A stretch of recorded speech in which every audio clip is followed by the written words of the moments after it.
You are live with CWN, your carbon weekly news, and welcome to the second episode. It's the 26th of May, and a lot has happened in carbon markets in the last week.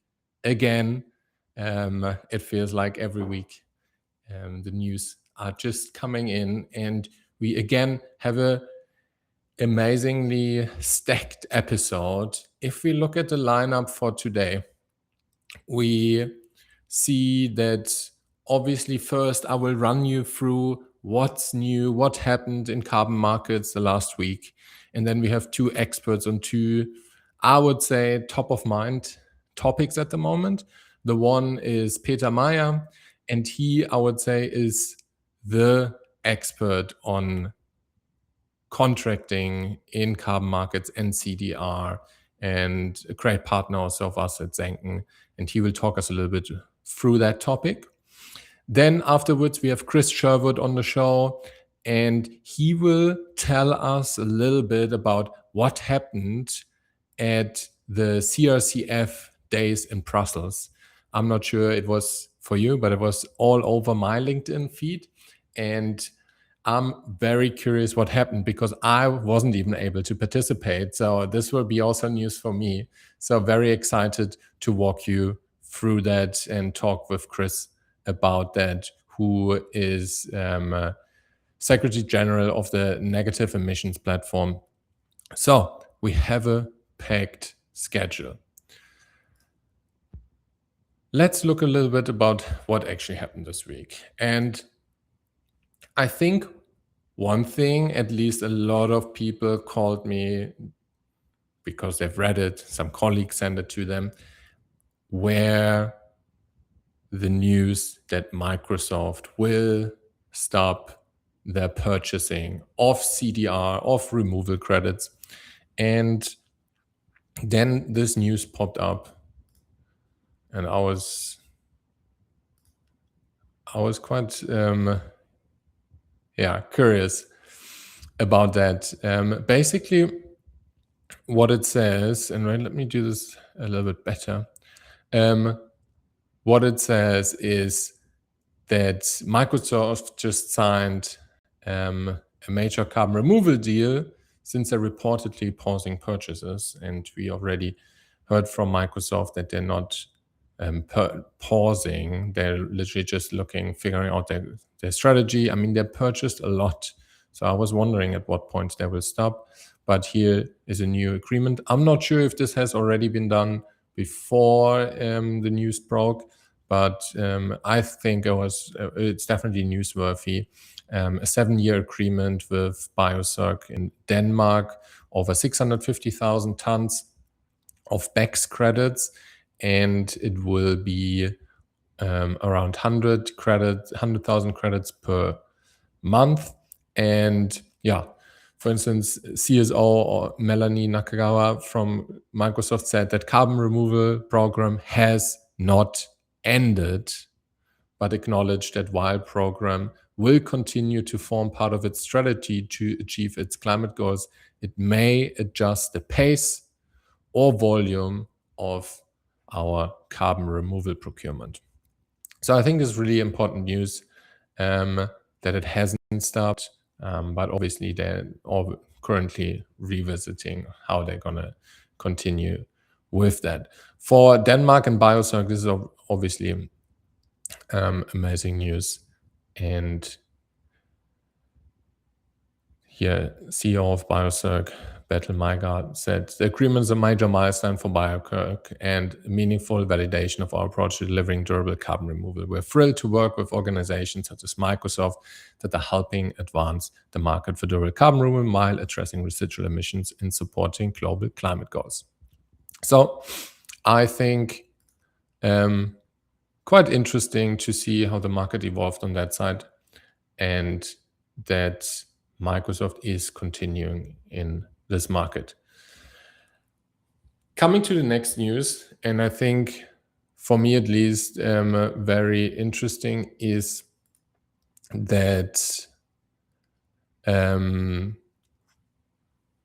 let's stay in northern Germany. Let's stay in Scandics first. And let's have a look at another thing that I saw just today from Robert Höglund, and I found this very interesting, is that the city of Stockholm actually buys 750,000 credits, BECCS credits from Stockholm Exergy. For me, it was the first thing I saw on that a city actually purchases CDRs. I went into the comment section though, and I read that it's not the first. Here it says Helsingborg actually was already buying 90,000 credits before. So just important to note, it's not the first, but still 750,000 credits bought on a local or regional level, I think is really important. And I'm curious in which direction that goes, right? Because these were bought for the targets of the city, climate positive by 2030. And I'm not 100% sure, like especially in Germany, I think there are some cities, like for instance, Hamburg, that was all over the news about their goal, and then there are goals in Munich and so on. So there are quite a lot of cities that have goals, and I'm curious because I talked to some cities and no one really has looked into that, especially in Germany. So I'm curious when this will come more often, that cities actually figure out, okay, how can we achieve this goal? Or the last mile of that goal with carbon credits. So stay tuned. I'm curious how this continues, but 750,000 is quite a big amount of credits. So it's not your everyday small company buying, I would say, 1,000 credits here or there. It's 750,000 credits. That's quite considerable. If we then look, I think it maybe sounds crazy, but if we probably look at CDR.FYI, City of Stockholm becomes immediately one of the biggest buyers of CDR, probably in the top 20 or so. So sad for the corporate or market or overall market, but it is a fact at this point. All right. Then another thing that I found very, very interesting this week is, basically talking here about my own post. It's, if you scroll down first, is the SBTi actually last week brought out a strategy paper for their own kind of SBTi outlook strategy from now to 2030. And I analyzed it for the parts around carbon credits and carbon markets, and a couple of interesting things that will tell you and ask a little bit about the direction and the timeline of when we can expect to have a little bit more clarity on carbon credits. Because on page 17, 18, for instance, you find already use of high integrity carbon credits as a complement, not a substitute, to companies reducing their own carbon footprint. So this is same as before. We will not be able to substitute a carbon footprint with a credit. Also, what SBTi said in that is that they will not build its own integrity framework. So like, for instance, them saying what a good credit is or a bad credit, but rather they defer to other organizations doing very good work in the space and name, for instance, ICBCM as a reference on the page after. So I think this is good news. I think what we need in that market is rather one standard that others can rely on, rather than having huge fragmentation of integrity standards. So this is a plus for carbon markets, I would say. Okay, let's continue. This is a completely, or was a completely new one for me, is that they put up a new milestone. As we thought with the V2 coming out in the next couple of weeks, we thought that we finally will have complete clarity on how carbon credits can be used or not be used, what kind of credit types, and so on. We actually get to know here that there's a new timeline, and this is the end of 2027, so end of next year, where there will be a credit and market mechanism guidance for the corporate net zero standard, CNCS. Always difficult with English in another language. But for the corporate net zero standard V2, so they say publish guidance on use of market mechanism high integrity carbon credits for use with corporate net zero standard version 2. So for everyone who is waiting and thinking we will have complete clarity this year, it won't be the case. We will maybe have clarity on what kind of mechanism we will get, like for instance, the new removal target or ongoing emission responsibility, OER, but we might not yet get complete clarity on what kind of credits we will be able to use. So this will be another 18 months. At least then I hope this to be 100% certainty on credits. So what I want to see is something that they say, hey, from 2035 on, we will have a new removal target. It will be mandatory. And this is the split of credits you're allowed to use. This amount of nature-based, this amount of tech-based. It will maybe change over time. Maybe there's a certain kind of pathway. These are the credits you're allowed to use. They need to be, let's say, ICVCM approved.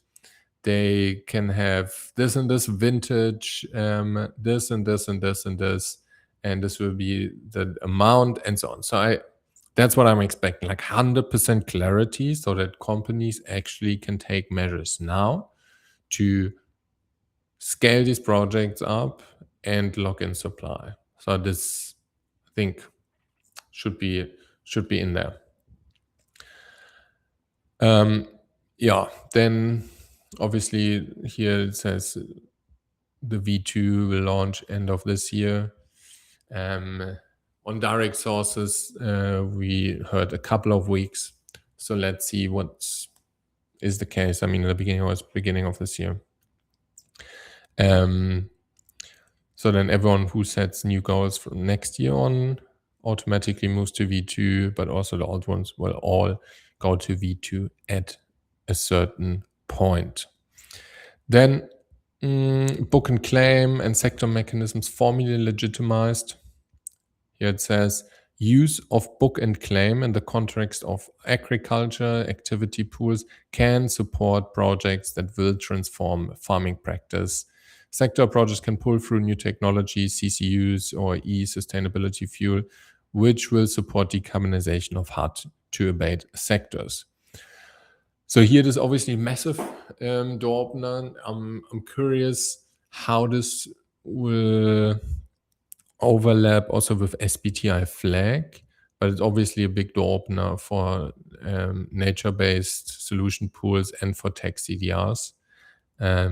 So curious how this will play into it. We already see that scope 3 goals are really hard to achieve. So I'm very curious. We need some new mechanisms, otherwise this will not happen. Next one. So scope 3 lever number 1 is supplier target setting, not credits. Okay, I think this is quite clear, a powerful lever identified in our theory of change that companies require a supplier to set science-based targets. We're seeing this already happening. Then the next one, I think especially for the financial institutions, super important is that the financial institution net zero standard is interoperable with the V2.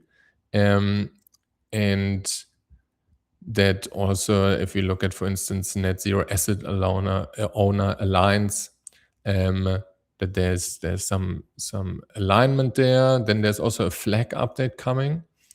So I'm really curious, as I mentioned before, how this new book and claim will also then feed into the flag. I mean, there are more than 400 big flag companies already in the SBTi, so very curious. And then also last thing, I see the CSRD interoperability baked into V2. So this is a little bit an update. The funny thing is I've seen almost nothing on LinkedIn and so on. So I was a little bit surprised, but for me, this is quite a big news, and I'm very curious how V2 will shape. But yeah, now we have a little bit more clarity on timelines, and I think also big is that this whole carbon market topic, carbon removal, and so on, has a big chunk of this update, right? So it has a couple of pages only about that topic, and we'll see it with the working groups. Quite a big amount of working groups on this topic. So obviously they want to get it right, but I also think it will have, like, it needs to be part of the net zero goals, and rather sooner than later, because if you look at IPCC and so on, we know that we need to scale right now. So if the SBTi is basically saying we're the executor of IPCC and net zero, then obviously carbon removal needs to be part of it, and needs to be part of it now, not later. So very curious how this will play out, but obviously quite the intel, quite the alpha, so to say. All right, but that was that. And now I'm happy to have my first guest on board. And yeah, I think very important topic. And I think we see contracting in carbon markets maturing, I would say. But Peter will tell us more about it, maturing. But also, I think it feels early. It feels early. But Peter will tell me more about it. And here's Peter. Nice to have you on the show. How are you doing? I'm all right. Hi, Adrian. Good to see you. How are you coping with the heat in Berlin? So I'm coping really well because I'm in South Africa right now and it's winter. So, but it's still fine. It's like around 20 degrees. So I'm having an enjoyable day. And how's New York? It's really rainy, eh? Or the last It couple. was pretty rainy over the weekend. Today is a nice blue sky, and we also got about 20 degrees. So pleasantly warm. Fantastic. Amazing to have you, Peter. So, I mean, I already talked a little bit about contracting in the beginning. That's a really important topic. But can you tell me a little bit, like, how did you stumble into contracting in carbon markets? What's your journey? What you're doing? That would be super exciting to hear. Sure. I mean, I always did work in the energy space throughout my career as a lawyer. I did lots of renewable projects, wind and solar.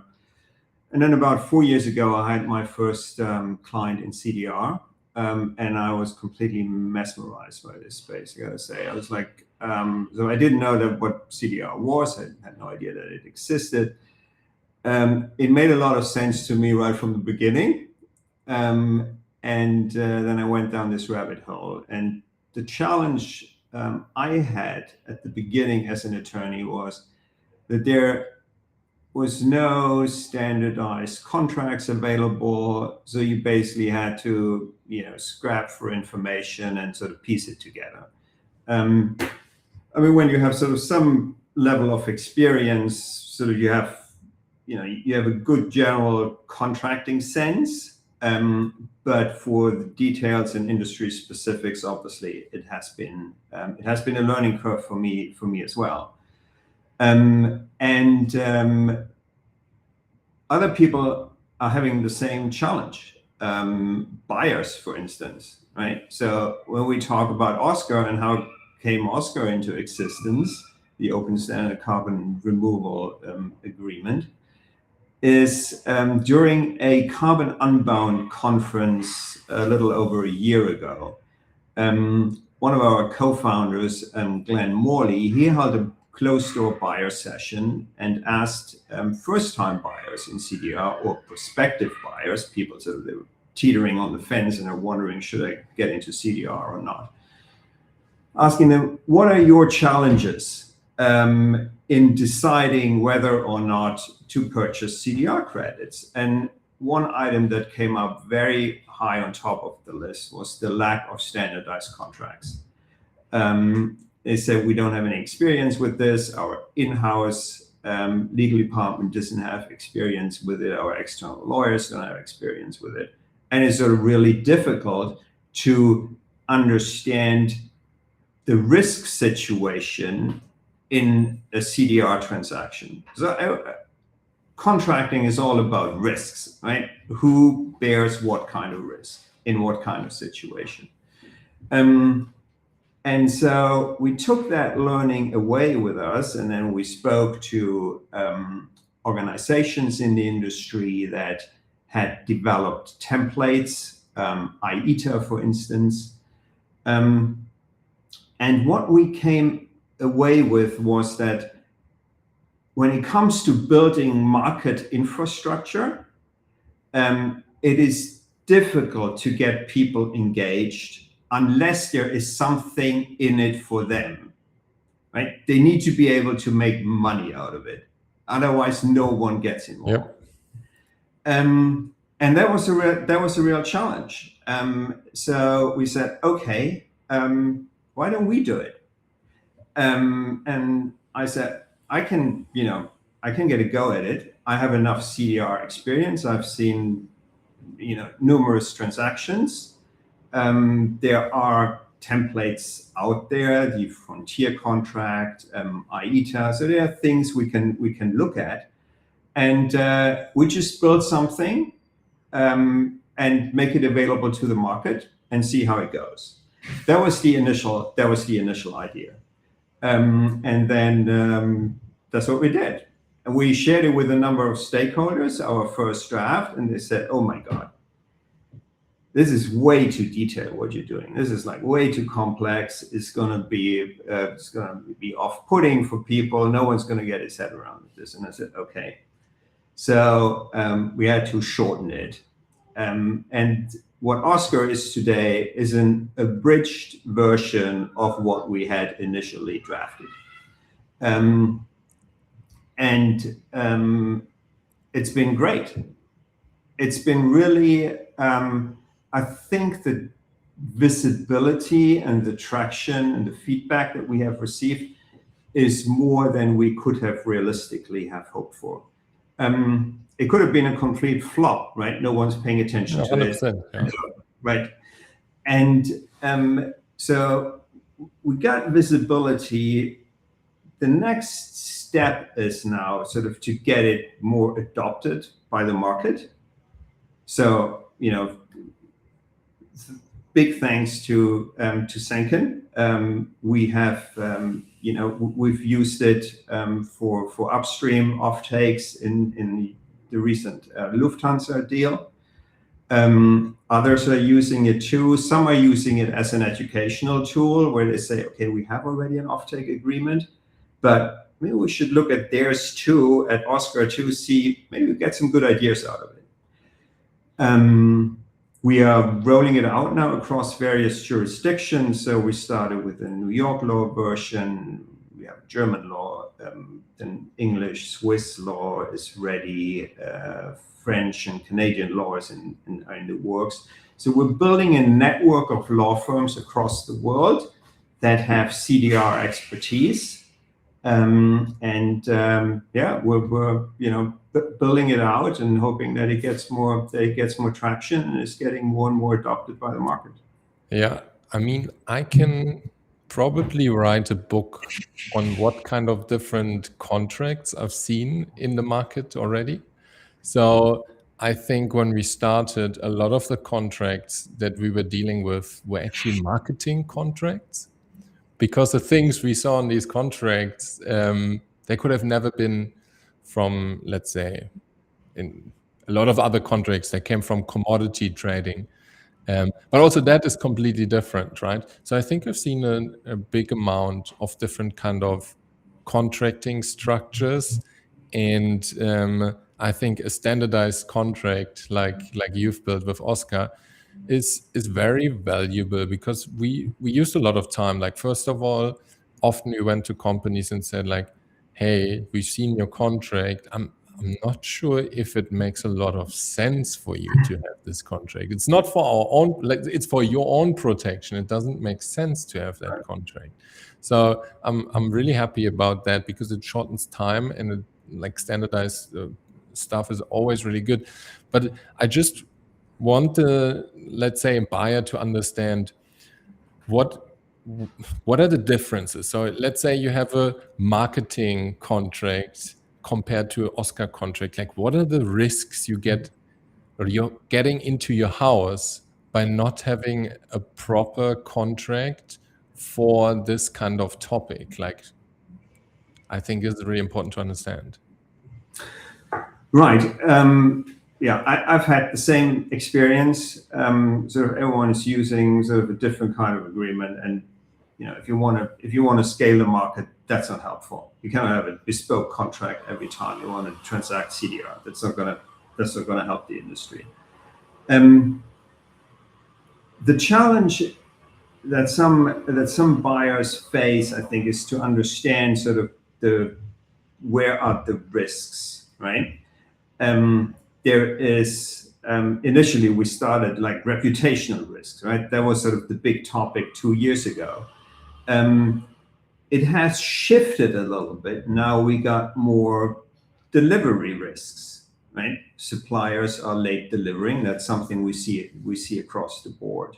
So as the because industry, that's a big problem that also a lot of buyers in the first place, when they interacted with the market, didn't expect. I think.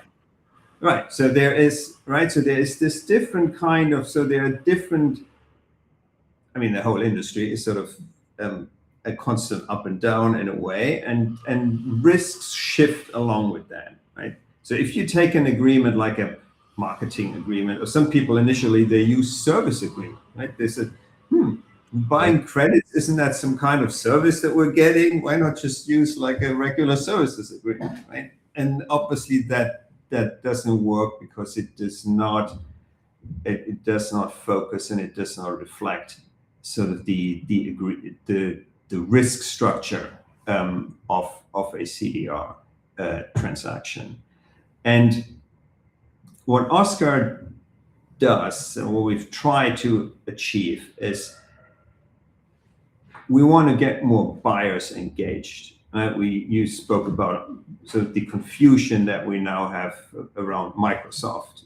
It is like, first of all, I mean, if Microsoft purchases 85%, 90% of the carbon credits that are out there, that's not really a market, right? So if we want to build a market, we need more diversity when it comes to buyers.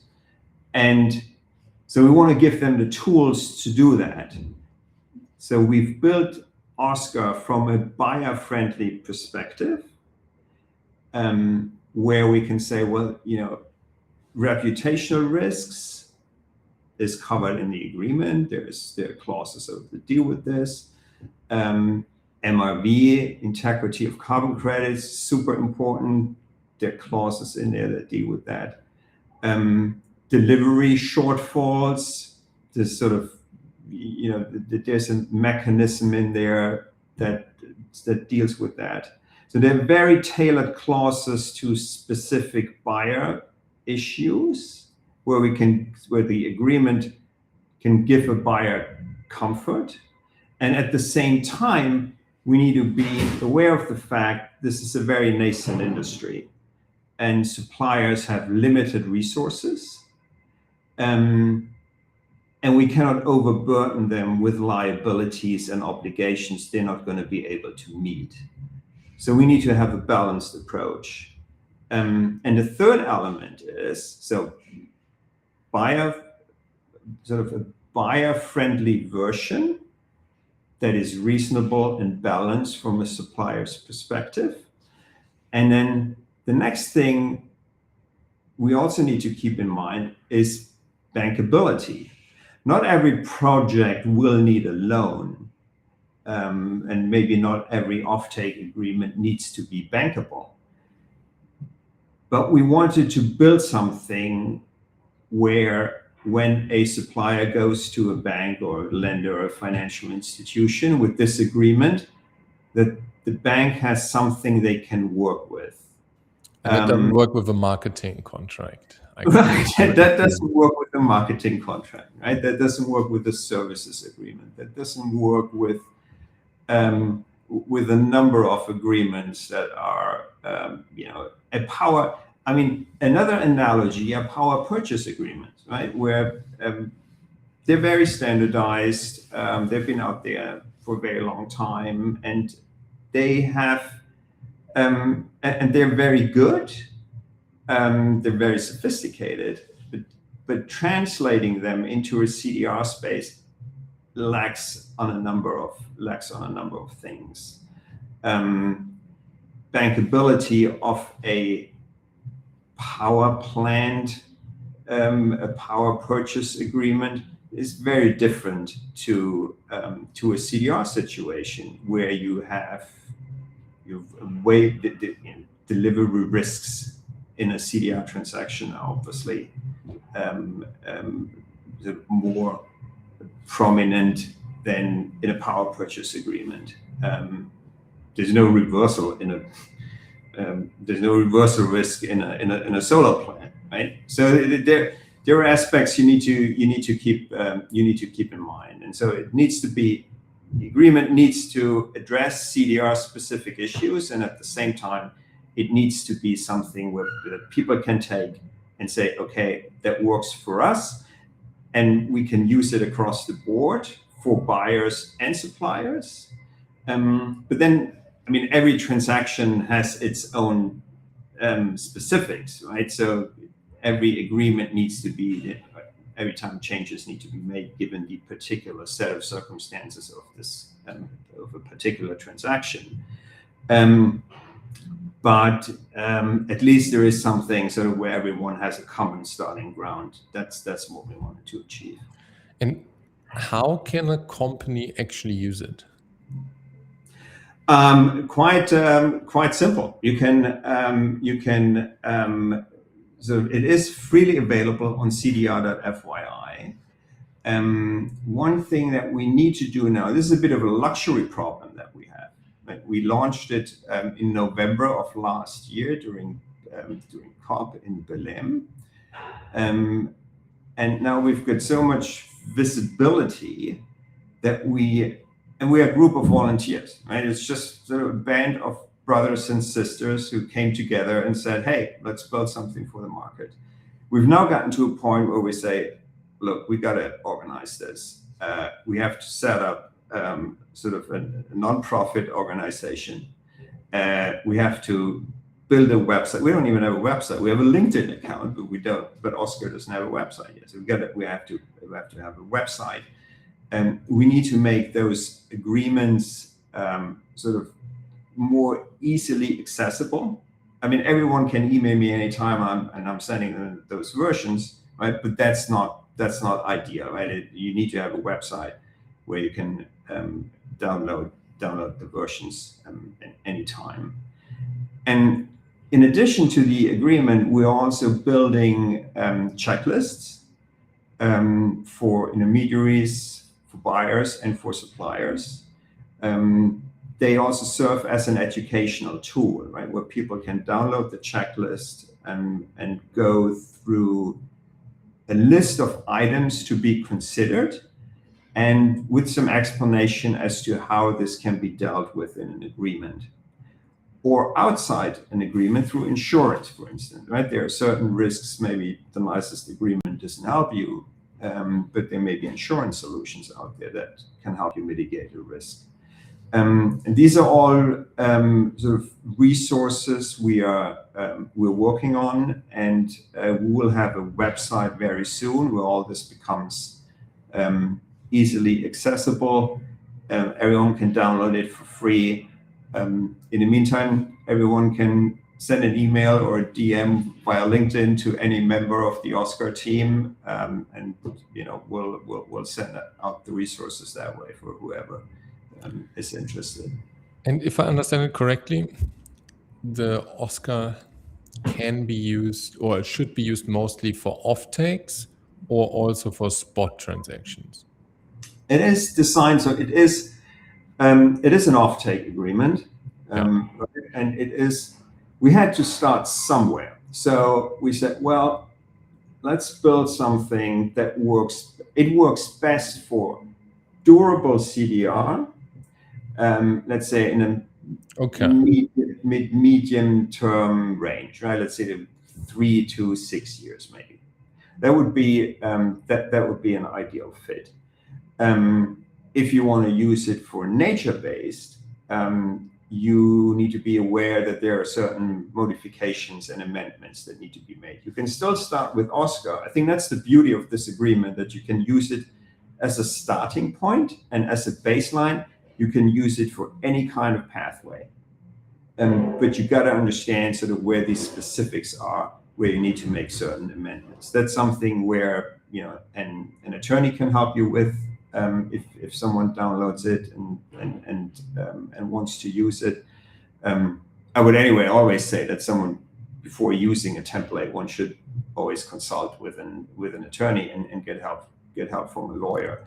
So the important thing, like I'm just trying to figure out, like, so you said tech-based CDR, but obviously what I hear from that is that every project pathway, probably in different regions even, they need certain kind of amendments to the original. And we should still look at it case by case and not just say like, here we have a standard agreement, we just use it, whatever. But we should still figure out, okay, well, it is important to have certain understanding of the project to then figure out what is the best version of OSCAR. Right. So we're basically, our goal is to build something where we say, okay, we are 80% there. You can use this agreement for any kind of pathway, but for the remaining 20%, you gotta think about it a little bit, right? Unless you do it, like I said, durable CDR, engineered CDR, you're pretty much, you're pretty much there. Yeah. You don't need to do a lot of changes. That gives us to another step we want to do. We want to build it out for different pathways, right? Where we say, use this for biochar, use this for DAC. This is a version for nature-based solutions. To make it even easier. All these versions will have the same basic structure. Framework. There's nothing, there's no. If you look at OSCAR that's being used for a DAC offtake versus one that has been amended for a nature-based solution transaction, they're going to look very similar. Right? It's not like, oh, this is an entirely new agreement. I've never seen that before. It's still going to be the same. We want to be able to, right? They're just sort of, you got to, in a nature base, you need to pay more attention to reversals, for instance, right? Durability, monitoring periods. These are things you got to think about more in a nature-based context. So basically, just to summarize, because I have to jump to my next guest, is, okay, this is an important evolution for the market to scale, especially for durable removal, but you should still consult with an expert. And obviously we're using that template as well, but it is important and it's really recommendable that we should look at it. So people can follow you and OSCAR on LinkedIn, you say?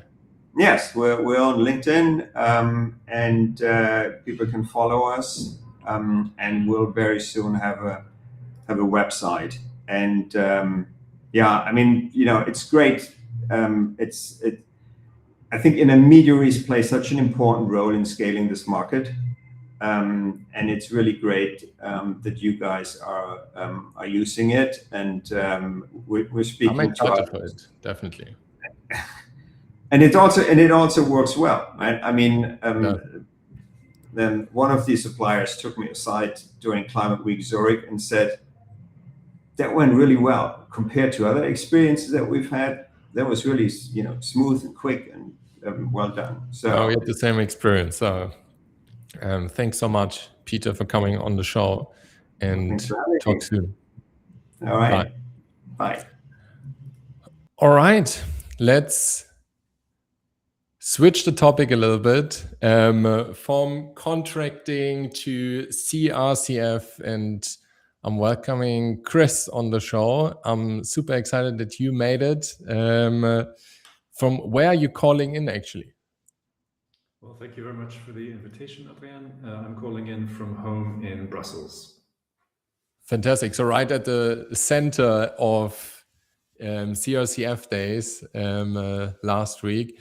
So we're going to talk a little bit about what happened during the days, your perspective on it. So I'm super excited, and because I wasn't there in the beginning, I said also for me this will be a little bit of a news update.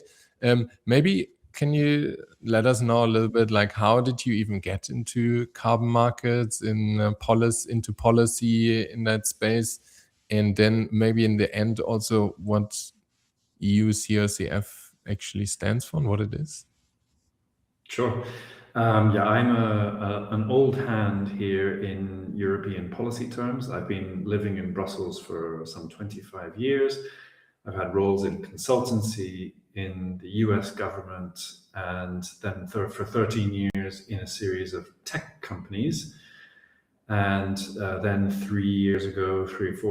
almost 4 years ago, decided that it was time for a change in career, and looked for something that I would be even more motivated by and find even more meaningful, and found this very interesting job at the Negative Emissions Platform, which is an industry association for the permanent carbon removals sector, based in Brussels. Global industry association focused mainly on European policy, because that's where we think the biggest difference can be made for every hour of effort.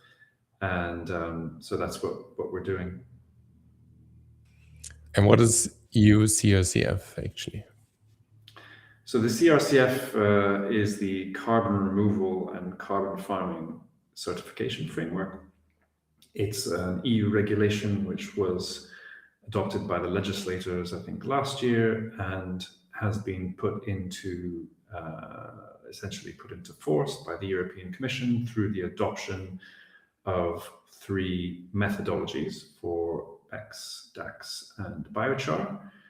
And those are now in effect. So it is already possible to start the process of getting European certification for projects in those 3 areas.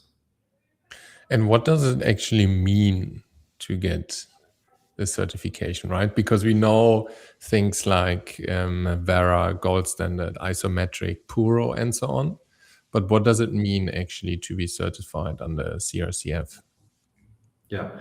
Well, the objective of the CRCF is very clearly to support the voluntary market. So that's what it's designed for. It's about providing a political and regulatory signal to the market that the European Union is serious about carbon removals.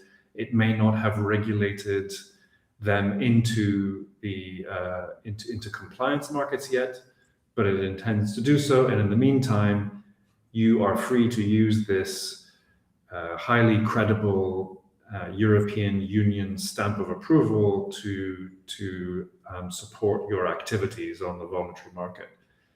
So that's where it is right now, and I think it's been so far very successful at doing that. It is true that there are still pieces of it to be put into place between now and 2028, but it's already possible to start using it, and a number of projects have already applied for the certification. I certainly get a lot of anticipation from corporates in Europe for it. I think I just talked to a company last week. Obviously, they were looking at a little bit from the Green Claims Directive. They were like, we were hoping that the Green Claims Directive at a certain point comes and maybe we were able to make claims based on CRCF certified credits. Obviously, now the Green Claims Directive is a little bit on ice, but still, I think the same kind of meaning and direction that they're looking at is, hey, if I want to make claims or just in general contribute to climate protection projects, this will help me quite a bit. Is that like the sense of the CRCF? Yes, I think it was the CRCF was not designed with a claims framework in mind. In fact, it was explicitly excluding matter of claims because at the time, Okay. European Commission pointed to the Green Claims Directive as the place where the question of use cases and claims would be addressed. And in the event, as you know, the Green Claims Directive was frozen. And therefore, one of the key messages that the European Commission received during the CRCF Day last week from almost everybody present was, you need to do something about these use cases and these claims because the Green Claims Directive is not coming, and therefore it is still dangerous for some corporates, at least they feel it is, to buy carbon removals and make claims on the market. And we need you, the European Commission, to provide some kind of reassurance. So I think that they said that they had heard and acknowledged the message, and hopefully they'll be doing something about that in the next few months. Okay, now I understand. So basically you have the framework to say what kind of credit has high integrity in Europe, but now that's all great, but still we don't know how to use it if we make a claim as a company because there's no framework for that. And this is not what the CRCF is actually doing. It's more like telling the integrity thing about the project. Yes. Okay, cool. Now you already started with the CRCF days. What happened? Like, what do you think was like top of mind? Any kind of interesting insights or just in general observations? Yeah, so I think in general, so I would say it's a slight misnomer. I think it's more of a CDR day than a CRCF day because it covered a lot more than just the CRCF. It covered a whole series of things at the European. But they called it CRCF days, right? Yes. Okay. They did. I don't know why. I don't know why they used that. I was wondering if that maybe just was a LinkedIn name because it was all over LinkedIn, or if that was the real name. No, that was the official name, but I think it's a misnomer because it really covered far more than the CRCF. And what it did was provide a very useful overview of all of the things that the European Commission is doing today on carbon dioxide removals. And this is, world leading, absolutely, particularly in the absence of leadership from the United States under the current administration. And the fact that other jurisdictions in the world are some way behind, the European Union is still the place where the action is in terms of creating the regulatory frameworks and the structures that are needed for CDR to scale in the long term. And when you look at the proposals that will be coming this summer on the ETS and also on member state targets towards the end of the year, these are things that could really completely transform the landscape. So in general, that progress was something that the European Commission was able to showcase during the CRCF day or days. And however, I think that there are still a lot of key questions. And these were things that were raised during the CRCF days. We mentioned claims and use cases. Another one would be the portfolio approach. The European Commission talks a lot about the need to make sure that all permanent CDR technologies are supported for all the reasons that we could go into if you wish, but which are well understood by the market. But we don't see that backed up with action. We see talk about BECCS and DACS and biochar and methodologies for the CRCF, and we see talk about the inclusion of BECCS and DACS credits in the ETS, and we don't hear anything about ocean alkalinity enhancement or direct ocean capture or biomass sequestration or enhanced rock weathering or any of the other pathways and also unique. But is that because BECCS and DACs just maybe have a better lobby, or what do you think are the main reasons? I think that the main reason is that the officials in the European Commission regard the existence of the CCS directive, which regulates BECCS and DACs to some extent, as a kind of as making those things a kind of low-hanging fruit because they're easier to grapple with, rather than creating new frameworks for technologies which, frankly, the officials are less familiar with and don't have quite the same regulatory underpinning. I think that's the main reason, but it's sometimes difficult to get clear answers. So apart from the portfolio approach, there are also some questions about what they've called the purchasing facility, which initially seemed to be something which was going to be available to all types of carbon dioxide removals, but now seems to be something which they are applying only for the temporary carbon removals. Also, a number of questions about the BioCIRC Club, which is a very exciting tool which the Commission has announced, and some details were presented during the CRCF days, but then there are still questions about, for example, how projects can get into the pipeline and how buyers can be brought in to the BioCIRC Club, etc. So we're looking forward to those things being. And I also think from the outside, at least, this BioCIRC Club was one of the bigger topics, right? Like, how is this supposed to work? Because I'm very curious. Why I'm curious is, like, obviously we are also working with a lot of corporates and big corporates, and they've never heard about that. So I'm just curious, like, what entails the BioCIRC Club and how is it supposed to work? Well, I think the top experts on the BioCIRC Club, which I recommend you invite to your next session, would be our friends at Carbon Gap, and in particular Alexander McElyea. I actually have him for the next episode. You do? Perfect. Yeah, So yeah, no, he's coming. those questions as well. He's kind of in the lead on that. I think the answer is that the BioCIRC Club is being worked on as a project which has a very short-term goal, which is to support the emergence of a class of buyers that are willing to start buying carbon dioxide removals quickly. And in order to make that happen, the view of the team has been that you need to focus on a number of buyers and on a number of projects that are ready to go quickly or likely to be ready to go quickly. And that the extension of the BioCIRC Club to a much larger group of buyers and corporates that you referenced, and to projects that can go into a pipeline, is something that needs to come in due course, but that they really want to get some low-hanging fruit and some quick wins this year, which is not a negligible piece of work to do. So, but again, Alex can give you more detail on that. Yeah, fantastic. So I have the perfect lineup. That sounds great. I'm still wondering. Like, I think this year a lot needs to happen, right? You just mentioned that before. There's still a lot of things that need to work out and so on. Like, how do you see the overall chance of, like, getting all these things done this year? It feels for me it's a lot, right? With EU ETS and more coming up. Like, how do you see the chances that we actually have, like, more clarity on these topics after this year? Well, I think that there are some things which are clearly short-term in nature, and the BioCIRC Club at least has a short-term element to it. So there is a plan to have results by the end of the year.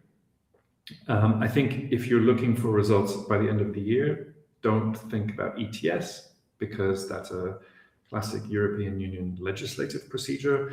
Those typically last 18 months. And so if you assume that it starts in July this year, you're looking really at the end of 2027 before that is adopted in law. All right, and then a number of months, perhaps a year or even two, for that to come into force. So yeah, those things and member state targets, those are things which are likely to take much more time. Okay, well, that's good from the timeline perspective. Now, if we, like a lot of the listeners are actually corporates and buyers, like if you, from their perspective, look at the current status of CRCF days and obviously what happened, like what should they take away in a nutshell from it? Like what is the impact at the moment for them? I think the takeaway is that the European Union is still where the action is, and that that there's a strong need to engage in the process. So participate in the legislative process around ETS, participate in the policy-making process, which is a little bit further in the future for member state targets. Start talking to your national governments as well if you're a European. Yeah. But there is, the potential through these two types of instrument. There is the potential for an absolutely quantum leap to start in Europe in terms of building compliance markets for carbon dioxide removal. So I think the message is there's real progress and more is coming, and 2026 is the start of something really super exciting. Of course, it's also high risk, because if the European Union proposes legislation which pushes carbon dioxide removals far forward, and then for political reasons that falls flat, or is massively watered down or whatever, then I think it could be a real problem for the market. The confidence takes a hit. So really deciding months and 1.5 years coming up, because it also for projects, right? Based on that, probably a lot of projects can create their business model, can create their business plan, get funding. So exciting months ahead. Chris, thanks so much for joining CWN and for the insights of CRCF Days. And I will get more insights on the Buyers Club from Alexander in the next episode. Thank you so much. It's a pleasure to meet you, and I'm pleased to be able to contribute to your listeners. And of course, they can reach out if they're interested in getting involved with our work in Brussels too. Amazing. Thank you so much. Thank you. And to the rest, thank you so much for tuning in to another episode of CWN, your Carbon Weekly News. We see you next Tuesday again. There is always a little bit of risk. I'm expecting sun, and he could come any minute. So maybe we have to skip one episode over the next couple of weeks. But if not, we see you next Tuesday. Have a good one. Bye.